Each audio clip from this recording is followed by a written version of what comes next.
पंकजा मुंडेंनी एक मोठा निर्णय घेतलाय।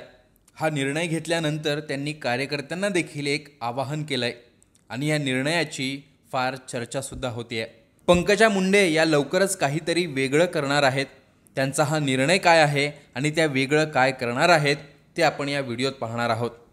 12 डिसेंबरला भाजपचे दिवंगत नेते गोपीनाथ मुंडे यांची जयंती असते। या दिवशी पंकजा मुंडे या परळीत गोपीनाथ गडावर अनेक सामाजिक कार्यक्रम घेत असतात, पण यंदा त्यांनी वेगळं काहीतरी करायचं ठरवलंय। दरवर्षीप्रमाणे यंदाही पंकजा मुंडेंनी एक आगळा वेगळा संकल्प केला। तो संकल्प आहे ऊसतोड कामगार, कष्टकरी आणि वंचितांच्या सेवेचा। गोपीनाथ मुंडेंनंतर पंकजा मुंडे या ऊसतोड कामगारांचं नेतृत्व करतायत। त्यामुळे यावर्षी ऊसतोड कामगार, कष्टकऱ्यांच्या समवेत एक दिवस राहून गोपीनाथ मुंडे यांची जयंती साजरी करावी असं आवाहन पंकजा मुंडे यांनी केलंय। विशेष म्हणजे स्वतः पंकजा मुंडे या दिवशी ऊसतोड कामगारांसोबत ऊसाच्या फडात असणार आहेत। या संदर्भात एक व्हिडिओ त्यांनी शेअर केलाय। त्या व्हिडिओमध्ये त्यांनी म्हटलंय की कष्टकरी मजुरांकडे जा, त्यांची सेवा करा, त्यांना घरातून डबा घेऊन जा आणि खायला घाला, त्यांच्या डब्यातलं तुम्ही खा। आपण केलेल्या उपक्रमाच्या भावना माझ्या सोशल मीडियावर व्यक्त करा। जेव्हा तुम्ही हे करत असाल त्यावेळी मी ऊसतोड कामगारांसोबत हा दिवस घालवणार आहे। हा दिवस कष्टकरी लोकांसाठी साजरा करायचा आहे असं पंकजा मुंडेंनी त्या व्हिडिओत म्हटलंय। पण माझं म्हणणं यावेळी आपण वेगळं काहीतरी करू।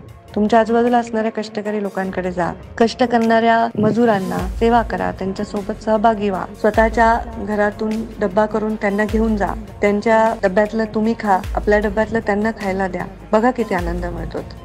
ज्याचं मुंडे साहेबांवर प्रेम आहे, माझ्यावर प्रेम आहे, तो असे कार्यक्रम करेल आणि त्या कार्यक्रमाचे फोटो, त्या कार्यक्रमाविषयी असणाऱ्या आपल्या भावना ह्या माझ्या सोशल मीडियावर व्यक्त करेल। या 12 डिसेंबरचा पूर्ण दिवस अत्यंत कष्टकरी लोकांसाठी, त्यांच्या छोट्याशा एखाद्या सेवेसाठी आणि त्यांच्यावर 2 घास खाण्यासाठी आपण जर घालवला तर आपल्याला जो आनंद मिळेल तो कोणत्याही वैभवात मिळणार नाही।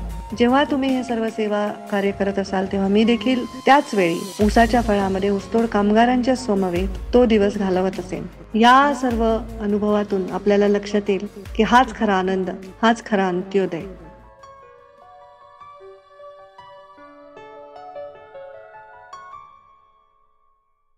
पंकजा मुंडेंनी आपल्या कार्यकर्त्यांना पत्रही लिहिलं होतं।